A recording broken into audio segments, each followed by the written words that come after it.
Hello everyone, welcome to Ravi Aditi classes. Friends, आज की इस वीडियो में मैं आपके लिए लेकर आई हूँ टॉप 50 जनरल नॉलेज क्वेश्चंस को। तो मोस्ट इंपॉर्टेंट क्वेश्चंस हैं ये आपके सारे एग्जाम्स के लिए। और फ्रेंड्स, ये इसका सेट 16 है। इसके जो प्रीवियस सेट्स हैं आपको हमारे चैनल में अपलोडेड मिलेंगे, उनको भी आप ज़रूर देख लीजिएगा, क्योंकि हमने यहाँ पे आपके लिए सारे एग्जाम ओरिएंटेड क्वेश्चंस को कवर किया है। तो फ्रेंड्स, यहाँ पे हमने सारे क्वेश्चंस बहुत ही सेलेक्टेड और इम्पॉर्टेंट लिए हैं। अगर आप किसी भी एग्ज़ाम की तैयारी कर रहे हैं, ये वीडियो आपके लिए काफ़ी ज़्यादा इंपॉर्टेंट रहने वाला है। तो चलिए बिना देर किए वीडियो को स्टार्ट करते हैं। आपका जो पहला क्वेश्चन है वो रहेगा, देखिए, which 5 year plan aimed to increase the rapid growth in food grain production. तो किस पंचवर्षीय योजना का उद्देश्य खाद्यान्न उत्पादन में तीव्र वृद्धि करना था। तो देखिए, rapid growth in food production, ये एम था 7th 5 ईयर प्लान का। तो करेक्ट ऑप्शन है इसका ऑप्शन नंबर डी। बात करें यहाँ पर डिफरेंट ऑप्शंस की, तो देखिए 6th 5 ईयर प्लान को 1980 से लेकर के 1985 में दिया गया था और ये अंडर इंदिरा गांधी दिया गया था।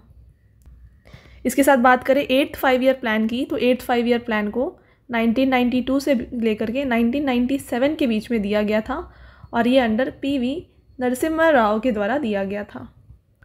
और इसका फोकस क्या था 8th 5 ईयर प्लान का? इसका फोकस था डेवलपमेंट ऑफ ह्यूमन रिसोर्सेज और एम्प्लॉयमेंट एजुकेशन, ये इसका यहाँ पर एम था।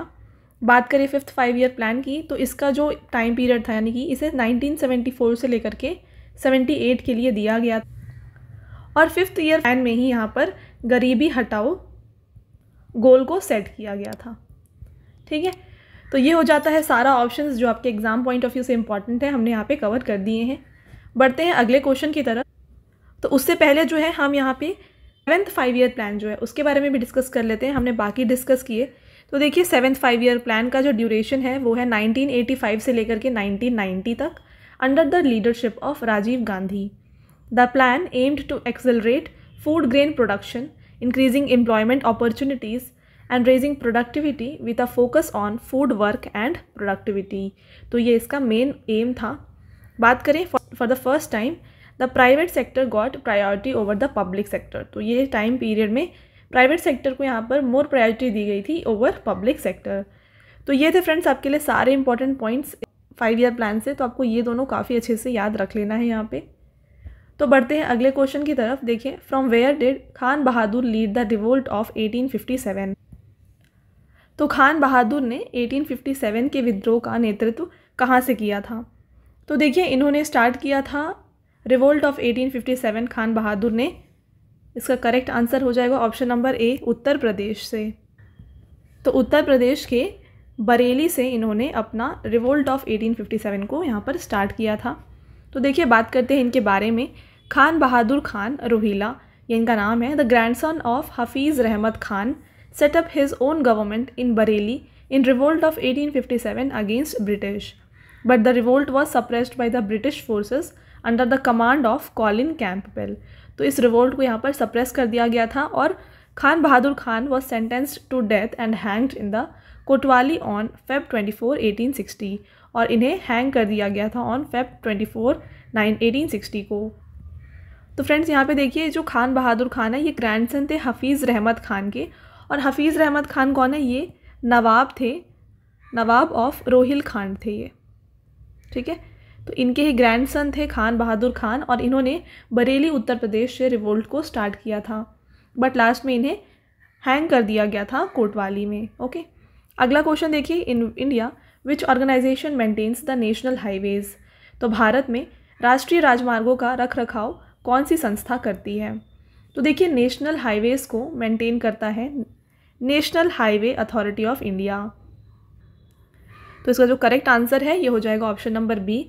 देखिए, the national highways authority of India was established by national highway authority of India act 1988। तो इस एक्ट के ज़रिए यहाँ पर national highways authority of India को सेटअप किया गया था। The supreme court of India came into existence on. तो भारत का सर्वोच्च न्यायालय किस दिन को अस्तित्व में आया था? तो आपको बताना है किस दिन सुप्रीम कोर्ट को यहाँ पर स्टैब्लिश किया गया है या फिर ये एग्जिस्टेंट कब से आई है। तो देखिए, ये आई है या फिर ये स्टैब्लिश की गई है 28 जनवरी 1950 को। तो यहाँ जो करेक्ट आंसर है ये हो जाएगा ऑप्शन नंबर बी। देखिए, supreme court of India was established under the regulating act 1773। तो फ्रेंड्स ये पॉइंट आपके लिए काफ़ी इंपॉर्टेंट है। एग्जाम में डेट से ज़्यादा ये पूछा जाता है कि सुप्रीम कोर्ट को किस एक्ट के ज़रिए यहाँ पर स्टैब्लिश किया गया था। तो इसको रेगुलेटिंग एक्ट 1773 के द्वारा यहाँ पर स्टैब्लिश किया गया है। This act established supreme court in fort William Calcutta. तो पहली बार सुप्रीम कोर्ट को फोर्ट विलियम कैलकटा में रखा गया था, स्टैब्लिश किया गया था। और एच.जे. कानिया जो है ये हमारे फर्स्ट CGI थे इंडिया के। ठीक है, तो ये भी क्वेश्चन एग्जाम में काफ़ी बार देखा गया है। एच.जे. कानिया हमारे फर्स्ट चीफ जस्टिस हैं इंडिया के। अगला क्वेश्चन देखिए, article 323 of the constitution deals with. तो भारतीय संविधान का अनुच्छेद 323 किससे संबंधित है? तो आर्टिकल 323 ये एसोसिएटेड है reports of public service commission से। तो ऑप्शन नंबर डी इसका बिल्कुल करेक्ट आंसर हो जाता है फ्रेंड्स। तो देखिए 300 सीरीज़ में जो भी इंपॉर्टेंट आर्टिकल्स हैं उनको पढ़ते हैं यहाँ पे। तो आर्टिकल 312 जो होता है 312 ये बात करता है ऑल इंडिया सर्विसेज के बारे में। आर्टिकल 323A बात करता है एडमिनिस्ट्रेटिव ट्रिब्यूनल्स के बारे में। और आर्टिकल 352 ये एमरजेंसी जो नेशनल एमरजेंसी होती है उसके बारे में बात करता है आर्टिकल 352। और आर्टिकल 280 जो है ये फाइनेंस कमीशन के बारे में यहाँ पर डील करता है। तो आई होप आपको ये क्लियर है। तो आप ये चारों आर्टिकल्स को अच्छे से ध्यान में रखिएगा। नेक्स्ट क्वेश्चन देखिए, जवाहर रोजगार योजना। ठीक है, तो Jawahar Rozgar Yojana was started in which 5-year plan. तो जवाहर रोजगार योजना किस पंचवर्षीय योजना में प्रारंभ की गई है? तो इसे यहाँ पर स्टार्ट किया गया है बाई 7th 5-year प्लान। तो अभी हमने पढ़ा था 5-year प्लान्स, वहाँ पे हमने 7th 5-year प्लान के बारे में डिस्कस किया। तो इसी के ज़रिए यहाँ पर जवाहर रोजगार योजना को भी शुरू किया गया था, राइट। तो फ्रेंड्स यहाँ पे बात करें इसके बारे में, इट्स ड्यूरेशन वॉज 1985 to 1990, जैसे अभी हमने प्रीवियस स्लाइड में पढ़ा था, under the leadership of Rajiv Gandhi. Jawahar Rozgar Yojana was launched in 1989। तो इसी में देख लीजिए यहाँ पे 1989 में राजीव गांधी के द्वारा यहाँ पर स्टैब्लिश किया गया था या लॉन्च किया गया था जवाहर रोजगार योजना को upon the merger of national rural employment programme NREP and rural landless employment guarantee programme. तो इन दोनों को यहाँ पर मर्ज करके जवाहर रोजगार योजना को शुरू किया गया था। ठीक है, नेक्स्ट क्वेश्चन देखिए, Bastar Dussehra is associated with which Indian state. तो बस्तर दशहरा का संबंध किस भारतीय राज्य से है? तो देखिए बस्तर दशहरा ये एक फेस्टिवल है छत्तीसगढ़ स्टेट का। ऑप्शन नंबर सी इसका करेक्ट आंसर है। तो देखिए बात करते हैं इसके बारे में। This is a 75-day long festival often called as longest festival in the world. ये 75 डे चलता है and it is believed to have started in 13th century। तो 13th century में इसको स्टार्ट किया गया है during the reign of king Purushottam Dev, 4th king of Bastar, who was a devotee of lord Jagannath of Puri, right. तो फ्रेंड्स इसके अलावा छत्तीसगढ़ से रिलेटेड जितने भी यहाँ पे फेस्टिवल्स हैं उनको देख लीजिए। छेरछेरा एक काफ़ी इंपॉर्टेंट यहाँ पे फेस्टिवल हो जाता है। इसके अलावा हरेली ये भी यहाँ का काफ़ी फेमस फेस्टिवल है। तो आपका अगला क्वेश्चन है, Ramakrishna Talukdar received the Sangeet Natak academy award in 2018 for his contribution to Sattriya dance form. तो देखिए रामकृष्ण तालुकदार सत्रिया डांस से एसोसिएटेड हैं। To which state does this dance form belong. तो आपको बताना है कि सत्रिया डांस फॉर्म किस स्टेट से बिलोंग करता है। ठीक है, तो हिंदी में भी देख लीजिए यहाँ पे, रामकृष्ण तालुकदार को सत्रिया नृत्य शैली में उनके योगदान के लिए 2018 में संगीत नाटक अकादमी पुरस्कार मिला था। यह नृत्य शैली किस राज्य से संबंधित है? तो काफ़ी इंपॉर्टेंट भी हो जाता है। सत्रिया डांस ये असम राज्य का यहाँ पर क्लासिकल डांस है। तो यहाँ पे बात करते हैं हम सत्रिया डांस फॉर्म से एसोसिएटेड डिफरेंट एक्सपोनेंट्स की। तो देखिए गुरु जतिन गोस्वामी, गुरु घनकांता बोरा, मानिक बारबयान, इसके अलावा भाबानंदा बारबयान, मोनीराम दत्ता और भूपेन हजारिका। तो ये सारे फेमस एक्सपोनेंट्स हैं सत्रिया डांस फॉर्म से। नेक्स्ट क्वेश्चन देखिए, in dash Lord Curzon the viceroy of India announce the partition of Bengal. तो कौन से सन में यहाँ पे आपको बताना है। भारत के वाइसरॉय लॉर्ड कर्जन ने बंगाल के विभाजन की घोषणा की थी। तो देखिए पार्टीशन ऑफ बंगाल को अनाउंस किया गया था बाय लॉर्ड कर्जन, ये आपके लिए इंपॉर्टेंट है। और ये किया गया था इन द ईयर, करेक्ट हो जाएगा 1905। तो आपको ऐसे याद रखना है कि 1905 में यहाँ पर पार्टीशन ऑफ बंगाल अनाउंस किया गया था। और 1906 में मुस्लिम लीग की फॉर्मेशन की गई थी। तो जस्ट नेक्स्ट ईयर ही है, तो ऐसे आपको याद रखना है। और फ्रेंड्स एक और इम्पॉर्टेंट पॉइंट कि ये जो पार्टीशन ऑफ बंगाल है इसको स्टॉप कर दिया गया था इन द ईयर 1911। तो 1905 में इसको अनाउंस किया गया कि पार्टीशन ऑफ बंगाल होगा और 1911 में इसे एन्यूल कर दिया गया था। अगला क्वेश्चन देखिएगा। तो देखिए इससे जुड़े पहले इंपॉर्टेंट पॉइंट्स को। Lord Curzon was the viceroy of India between 1898 to 1905। तो इस टाइम पे ये यहाँ पर वाइसरॉय थे। On October 16, 1905 Bengal was partition into West Bengal and East Bengal.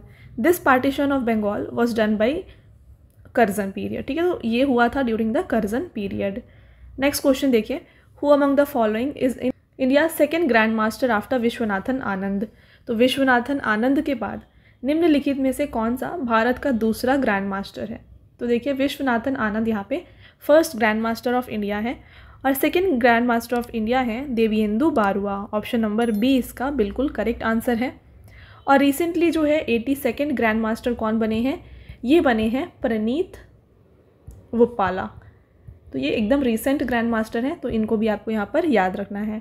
इनके पहले भी बात कर ले यहाँ पर, तो 81st जो थे, है ना, 81st ग्रैंड मास्टर बन गए हैं इंडिया के सत्यनाथन दास। तो इन दोनों को भी याद रखिए। अगला क्वेश्चन देखिए, which among the following is a Nobel laureate who is known as the father of micro finance systems. निम्नलिखित में से कौन नोबेल पुरस्कार विजेता जिन्हें सूक्ष्म वित्त प्रणालियों के जनक के रूप में भी जाना जाता है। तो देखिए ये जाने जाते हैं मोहम्मद यूनुस। तो यूनुस जो है इन्हें कहा जाता है father of micro finance system. तो ये फाउंडर थे ग्रामीण बैंक के। तो ग्रामीण बैंक जो होते हैं इसके फाउंडर हैं यहाँ पर मोहम्मद यूनुस और इन्हें दिया गया है रैमन मैग्सेसे अवार्ड। देखिए जो फेमस रैमन मैग्सेसे अवार्ड है इनको ये दिया गया था 1984 में और इन्हें यहाँ पर father of micro finance system यानी कि सूक्ष्म वित्त प्रणालियों के जनक के रूप में जाना जाता है। तो फ्रेंड्स यहाँ पे आपका अगला क्वेश्चन है, where and when were the first Khelo India university games held. तो प्रथम खेलो इंडिया यूनिवर्सिटी गेम्स कहाँ और कब आयोजित हुए थे। तो देखिए first Khelo India university games को हेल्ड किया गया था उड़ीसा में और ये हुआ था in the year 2020, right. Next question है आपका, the Indian constitution originally consisted of how many article. तो भारतीय संविधान में मूल रूप से कितने अनुच्छेद शामिल थे। तो देखिए अर्लियर जो है आर्टिकल्स यहाँ पे कितने थे, 395 आर्टिकल्स थे, बट अभी रिसेंट में अभी 448 आर्टिकल्स हमारे कॉन्स्टिट्यूशन में प्रेजेंट है, 25 पार्ट्स हैं और 12 शेड्यूल्स हैं। तो ये अभी फ़िलहाल हमारे इंडियन कॉन्स्टिट्यूशन का आर्टिकल, पार्ट्स और शेड्यूल है। नेक्स्ट क्वेश्चन है आपका, which tunnel has been built with ultra modern specifications in the Pir Panjal range of the Himalaya at an altitude of 3000 metres above mean sea level. तो औसत समुद्र तल से 3000 मीटर की ऊंचाई पर हिमालय की पीर पंजल श्रृंखला में अत्याधुनिक विशिष्टताओं के साथ कौन सी सुरंग को बनाया गया है। तो देखिए यहाँ पे बनाया गया है अटल टनल को। ऑप्शन नंबर ए इसका करेक्ट आंसर है। बात करें इसके बारे में तो the 9.02 kilometre long tunnel is presently the world's longest single tube highway tunnel at an altitude of about 3000 metre. It connects Manali and Lahaul Spiti valley. तो मनाली और लाहौल स्पीति वैली को ये यहाँ पे कनेक्ट करता है, राइट। अगला क्वेश्चन है फ्रेंड्स आपका, in December 2022 who among the following was elected as the first women president of Indian Olympic association. तो दिसंबर 2022 में निम्नलिखित में से कौन सी भारतीय ओलंपिक संघ की पहली महिला अध्यक्ष के रूप में चुना गया है। इंडियन ओलंपिक एसोसिएशन की फर्स्ट वुमेन प्रेसिडेंट के रूप में चुना गया है यहाँ पर पीटी उषा को और ऑप्शन नंबर डी यहाँ पे करेक्ट आंसर है। बात करते हैं इंडियन ओलंपिक एसोसिएशन के बारे में। इसको इंडियन ओलंपिक कमेटी भी कहा जाता है। Is the body responsible for selecting athletes to represent India at the Olympic games, Asian games and other international athletic meets. इसको फाउंड किया गया है 1927 में। हेडक्वार्टर इसका न्यू दिल्ली में लोकेटेड है और इसके सेक्रेटरी जनरल हैं राजीव मेहता। अगला क्वेश्चन फ्रेंड्स आपका है, in which of the following Indian state is Makar Sankranti celebrated by the name of Magha Saji. तो निम्नलिखित में से किस राज्य में, भारतीय राज्य में मकर संक्रांति को माघ साजी के नाम में से बनाया जाता है। तो मकर संक्रांति को माघ साजी के नाम से बनाया जाता है हिमाचल प्रदेश में। तो देखिए बात करते हैं different festivals of all these 4 states. सबसे पहले बात करते हैं हिमाचल प्रदेश की। तो यहाँ पे देखिए लोसार एक फेस्टिवल होता है। इसके बाद कुल्लू दशहरा भी यहाँ का एक काफ़ी फेमस फेस्टिवल है, राइट। बात करें उत्तराखंड की तो हरेला यहाँ का है। देखिए हरेली कहाँ का था, हरेली छत्तीसगढ़ का था, हरेला कहाँ का है, ये उत्तराखंड का है। हरेला, फूलदेई। इसके बाद बात करें तो गंगा दशहरा, ये सब यहाँ के फेमस फेस्टिवल्स हो गए। पंजाब से देख लेते हैं तो पंजाब में बैसाखी काफ़ी फेमस है। इसके बाद लोहड़ी और माघी, तो ये हो गए यहाँ के फेमस फेस्टिवल्स। और झारखंड का है फेमस फेस्टिवल सरहुल। तो सरहुल के बारे में एग्जाम में काफ़ी पूछा जाता है, राइट। तो ये हो गए सारे ऑप्शंस के हम फेस्टिवल्स यहाँ पे डिस्कस कर चुके हैं। इन सब को आपको अच्छे से याद रखना है। अगला question, which among the following is the only rack railway in India that was declared a UNESCO world heritage इन 2005। तो निम्नलिखित में से कौन सा भारत का एकमात्र रेलवे है जिसे 2005 में यूनेस्को द्वारा विश्व धरोहर स्थल घोषित किया गया है। तो जो इसका करेक्ट आंसर है ना, ये हो जाएगा option number C, Nilgiri mountain railway. तो इसको यूनेस्को में वर्ल्ड हेरिटेज साइट, यूनेस्को के वर्ल्ड हेरिटेज साइट में 2005 में ऐड किया गया है। फ्रेंड्स आपका अगला क्वेश्चन है, Aner, Panjhara and Waghur are the tributaries of which river. तो ये तीनों जो ट्रिब्यूटरीज है, नदी हैं, ये किसकी सहायक नदी है, ये आपको बताना है। तो देखिए अनेर, पंजारा और वाघूर तापी की यहाँ पर ट्रिब्यूटरीज हैं। और फ्रेंड्स याद रखिए कि ये तापी कौन सी है, ये वेस्ट फ्लोइंग रिवर है। इसी के साथ साथ नर्मदा, माही, ये भी वेस्ट फ्लोइंग रिवर्स में से आते हैं। Next question, the first day of Tamil calendar on 14 April is celebrated as. तो देखिए तमिल कैलेंडर का जो पहला दिन होता है, जो होता है 14 अप्रैल, उसको क्या नाम से जाना जाता है, तो इसको जाना जाता है एज पुठंडू। अगला क्वेश्चन है, by which of the following acts was a bicameral legislature introduced in India at the central level. तो निम्नलिखित में से किस अधिनियम द्वारा भारत में केंद्र स्तर पर द्विसदनीय विधायिका की शुरुआत की गई है। तो देखिए बाईकैमरल लेजिस्लेचर को शुरू किया गया है, इंट्रोड्यूस किया गया है इंडिया में गवर्नमेंट ऑफ इंडिया एक्ट 1919 से। देखते हैं अगले क्वेश्चन को, Bhortal dance is a famous dance इन। तो भोरताल नृत्य किस राज्य का प्रसिद्ध नृत्य है, ये आपको बताना है। तो भोरताल डांस फेमस डांस है असम स्टेट का। अगला क्वेश्चन देखिए, census in India was first started under dash in the year of 1872। तो भारत में जनगणना पहली बार वर्ष 1872 में किसके तहत शुरू की गई थी। तो देखिए आपको बताना है कि कौन से वाइसरॉय थे जब सेंसस ऑफ इंडिया को स्टार्ट किया गया था 1872 में। वाइसरॉय थे वो थे Lord Mayo. Option number D इसका करेक्ट आंसर है।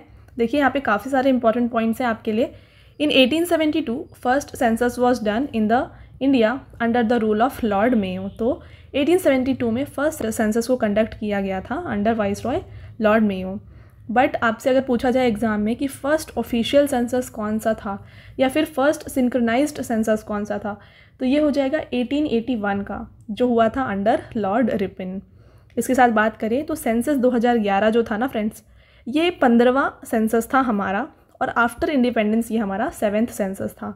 तो इसके भी काफ़ी सारे एग्जाम्स में क्वेश्चंस देखे गए हैं, इसको आपको याद रखना है। और स्लोगन की बात करें, 2011 के सेंसस का स्लोगन था our census our future. Next question है आपका, a natural process of mechanical disintegration and chemical decomposition of rocks of the crust of earth by certain physical and chemical agencies of atmosphere is known as. तो वायुमंडल की कुछ भौतिक और रासायनिक एजेंसियों द्वारा पृथ्वी की परत की चट्टानों के यांत्रिक विघटन और या रासायनिक अपघटन की एक प्राकृतिक प्रक्रिया को क्या कहा जाता है। तो देखिए ये natural process of mechanical disintegration और केमिकल डिकम्पोजिशन को यहाँ पे कहा जाता है वेदरिंग। ठीक है, तो ऑप्शन नंबर डी इसका करेक्ट आंसर है। और फ्रेंड्स एनवायरनमेंट जो है, एनवायरनमेंट के जो क्वेश्चंस होते हैं उसमें से ये क्वेश्चन आपके लिए काफ़ी ज़्यादा इंपॉर्टेंट है। अगला क्वेश्चन है देखिए, in which state is the Gorumara national park located. तो गोरुमारा राष्ट्रीय उद्यान किस राज्य में स्थित है। तो गोरुमारा नेशनल पार्क लोकेटेड है वेस्ट बंगाल में। इसके अलावा यहाँ पे और कौन कौन से देखिए, यहाँ पे न्योरा वैली नेशनल पार्क है, इसके बाद सुंदरबन नेशनल पार्क है, इसके बाद सिंगालीला है। तो ये सब यहाँ के नेशनल पार्क्स हो गए, ठीक है। नेक्स्ट क्वेश्चन है आपका, in which of the following years did the Indian premier league begin. तो निम्नलिखित में से किस वर्ष इंडियन प्रीमियर लीग की शुरुआत हुई थी। तो देखिए IPL जो है उसकी शुरुआत जो है वो हुई थी इन द ईयर 2008। तो ऑप्शन नंबर सी इसका बिल्कुल करेक्ट आंसर है। फ्रेंड्स, आगे जाने से पहले मैं आपको बता दूं कि हमारी जो पेड PDF की वेबसाइट है वो लॉन्च हो गई है। इसका नाम मैं आपके लिए मेंशन कर रही हूँ, www.ravibookspdf.com। नीचे भी मेंशन है। तो देखिए यहाँ पर आपको रवि सर की ऑल सब्जेक्ट GK और करंट अफेयर्स की PDF both in English medium and Hindi medium मिल जाएगी। तो आप यहाँ से जाकर के इसको बाय कर सकते हैं। काफ़ी अच्छा कंटेंट आपको यहाँ पे प्रोवाइड किया गया है। जो भी आपके एग्ज़ाम ओरिएंटेड क्वेश्चंस हैं उन सबको यहाँ पर आपके लिए इंक्लूड किया गया है। तो ज़रूर इस वेबसाइट को आप यहाँ पे चेकआउट करें। अगला क्वेश्चन देखते हैं। तो the practice of writing dictionary, तो शब्दकोश लिखने के अभ्यास को क्या कहते हैं।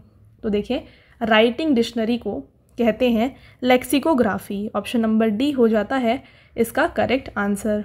नेक्स्ट है आपका, which of the following organisation was established in 1885।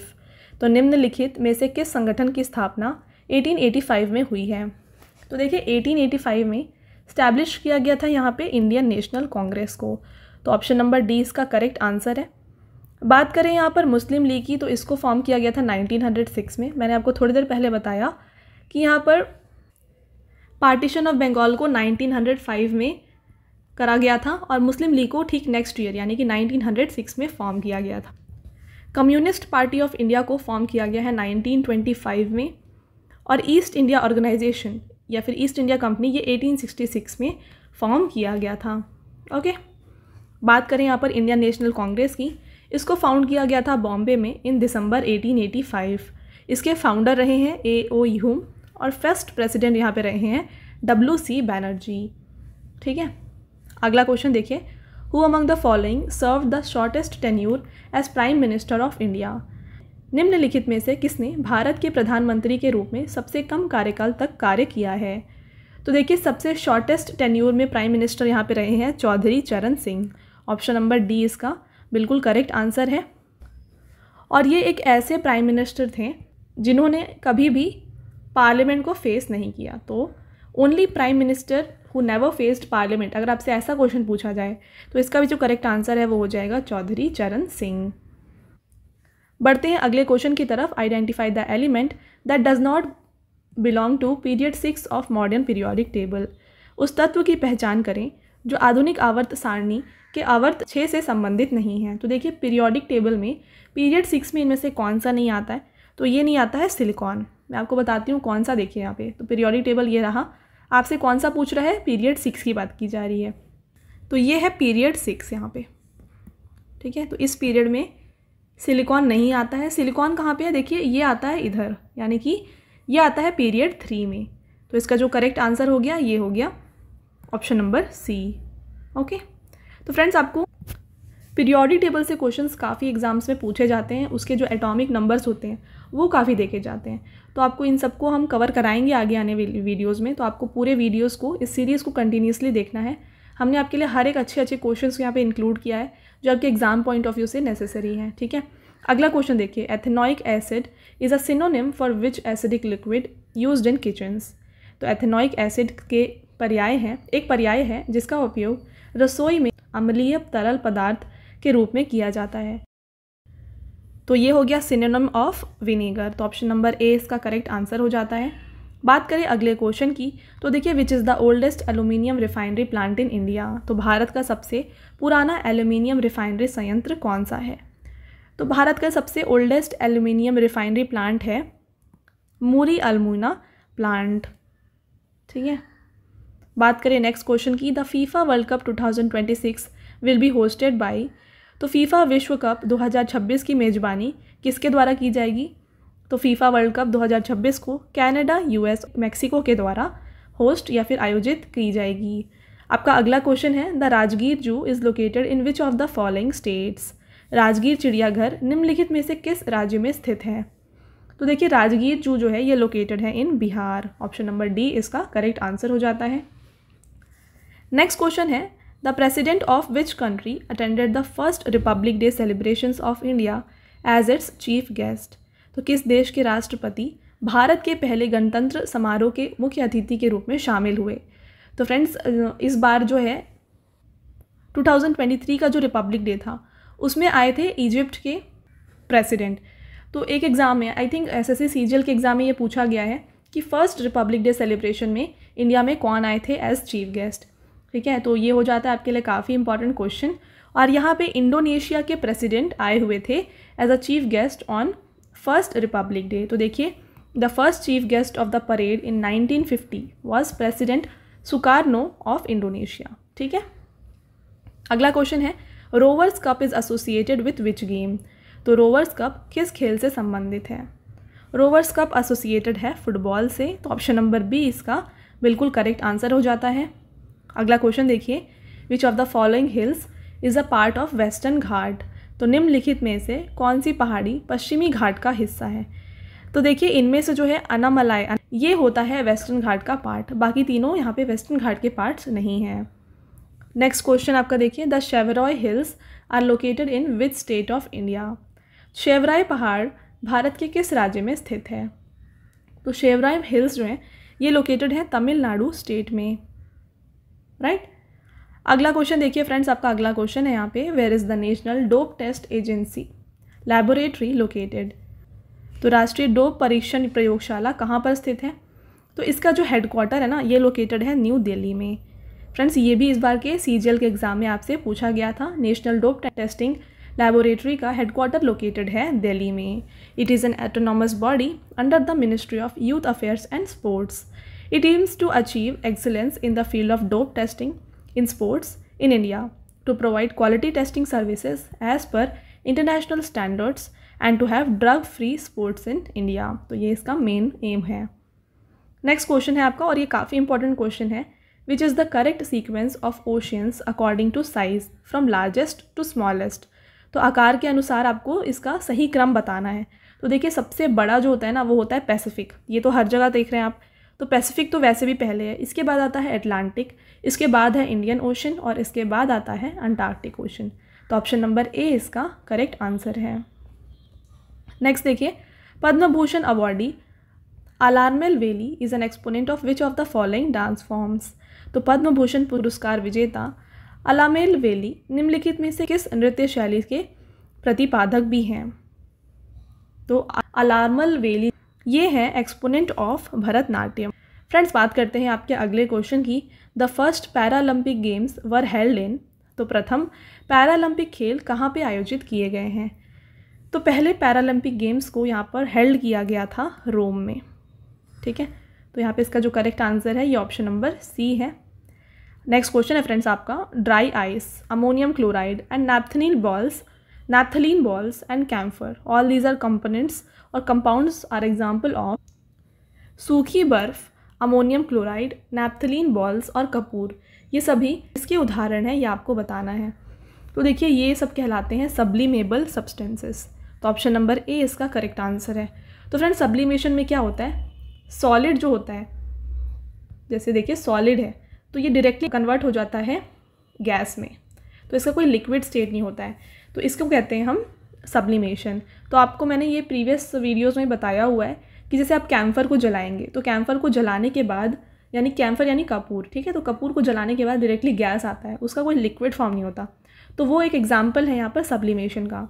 इसी तरीके से नैप्थलीन बॉल्स आपने देखा है, वो सॉलिड फॉर्म में होता है और डायरेक्टली वो ख़त्म हो जाता है, उसका कोई लिक्विड स्टेट नहीं होता, वो डायरेक्टली गैस में कन्वर्ट होता है। तो ये सब जो है एग्जाम्पल्स होते हैं सब्लिमेबल सब्सटेंसेस के। तो आई होप आपको ये क्लियर है। अगला क्वेश्चन है who was the first Indian to qualify for covenanted service? तो प्रसंविदा सेवा के लिए अर्हता प्राप्त करने वाले पहले भारतीय कौन थे? तो पहले इंडियन जो यहाँ पर क्वालिफाई किए थे कोविनेंटेड सर्विसेज को वो थे सत्येंद्र नाथ टैगोर। तो ऑप्शन नंबर डी इसका बिल्कुल करेक्ट आंसर है। तो देखिए इनके बारे में डिटेल में समझते हैं। Satyendra Nath Tagore, the elder brother of Rabindranath Tagore, became the first Indian to qualify for the Indian civil services in 1863। तो 1863 में इन्होंने क्वालिफाई किया था इंडियन सिविल सर्विसेज को। He was allocated the Bombay presidency as his cadre. तो इन्हें बॉम्बे प्रेसिडेंसी दी गई थी इनके कैडर में। नेक्स्ट क्वेश्चन है उस्ताद हसू Khan was one of the founders of which of the following gharanas of music. तो उस्ताद हस्सू खान संगीत के निम्नलिखित में से किस घराने के संस्थापक के रूप में जाने जाते हैं। तो उस्ताद हस्सू खान ये ग्वालियर घराने के फाउंडर हैं। तो ऑप्शन नंबर सी इसका बिल्कुल करेक्ट आंसर हो जाएगा। अगला क्वेश्चन देखिए, which was the first country to incorporate fundamental duties in its constitution. तो अपने संविधान में मौलिक कर्तव्यों को शामिल करने वाला पहला देश कौन सा था। तो यहाँ पर फंडामेंटल ड्यूटीज़ को अपने कॉन्स्टिट्यूशन में डालने वाला पहला कंट्री था यूएसएसआर यानी कि रशिया। और हमने भी फंडामेंटल ड्यूटीज़ को कहाँ से लिया है, रशिया से लिया हुआ है। ओके, बात करें इसके बारे में, the Indian constitution was expanded by 42nd amendment act of 1976 to include 10 fundamental duties. तो हमारे इंडियन कॉन्स्टिट्यूशन में 42nd अमेंडमेंट एक्ट से 10 फंडामेंटल ड्यूटीज़ को ऐड किए गए थे। उसके बाद 2002 में 86th अमेंडमेंट एक्ट के जरिए 11th फंडामेंटल ड्यूटी को ऐड किया गया था। और बात करें यहाँ पे फंडामेंटल ड्यूटीज़ को किसके रिकमेंडेशन से यहाँ पर डाला गया है, तो यहाँ पे स्वर्ण सिंह कमेटी के रिकमेंडेशन से फंडामेंटल ड्यूटीज़ को ऐड किया गया था in the constitution in 1976। Friends, काफ़ी इंपॉर्टेंट क्वेश्चन है ये आपके एग्जाम पॉइंट ऑफ व्यू से। नेक्स्ट देखिए, lake Victoria is in which of the following country. तो विक्टोरिया झील निम्नलिखित में से किस देश में है। विक्टोरिया लेक जो है ये लोकेटेड है तंजानिया, उगांडा और केनिया में। तो देखिए, ये रहा उगांडा, ये है केनिया और ये है तंजानिया। तो ये तीनों शेयर करते हैं लेक विक्टोरिया को, राइट। तो आई होप आपको ये क्लियर है। नेक्स्ट क्वेश्चन देखिए, the first women cricket world cup was hosted by which of the following country. तो प्रथम महिला क्रिकेट विश्व कप की मेजबानी निम्नलिखित में से किस देश के द्वारा की गई थी। तो यहाँ पे first women cricket world cup को होस्ट किया गया है बाय इंग्लैंड और इसको ऑर्गेनाइज किया गया था इन द ईयर 1973। नेक्स्ट देखिए फ्रेंड्स, आपका अगला क्वेश्चन है, the Prajwala challenge, a nation wide initiative to provide thoughtful minds a platform to bring a change was launched by. तो प्रज्वला चैलेंज विचारशील दिमागों को बदलाव लाने के लिए एक मंच प्रदान करने का एक राष्ट्रव्यापी पहल किसके द्वारा शुरू किया गया है। तो ये किस मिनिस्ट्री ने शुरू किया है ये आपको बताना है। तो प्रज्वला चैलेंज को यहाँ पर शुरू किया गया है by ministry of rural development. तो ऑप्शन नंबर सी इसका करेक्ट आंसर है। अगला क्वेश्चन है, which hill is the part of Meghalaya plateau. तो इनमें से आपको बताना है कौन सी पहाड़ी मेघालय पठार के हिस्से हैं। तो जयंतिया हिल्स जो है ये पार्ट है मेघालय प्लेटू की। तो ऑप्शन नंबर सी इसका करेक्ट आंसर हो जाता है। अगला क्वेश्चन, और फ्रेंड्स आपका ये लास्ट क्वेश्चन भी है, who was the last king of Shunga dynasty. तो शुंग वंश का अंतिम राजा कौन थे। तो यहाँ पर last king of Shunga dynasty रहे हैं देवभूति। तो ऑप्शन नंबर सी इसका करेक्ट आंसर है। तो देखिए, बात करें शुंग डायनेस्टी के फाउंडर कौन थे, ये थे पुष्यमित्र शुंग।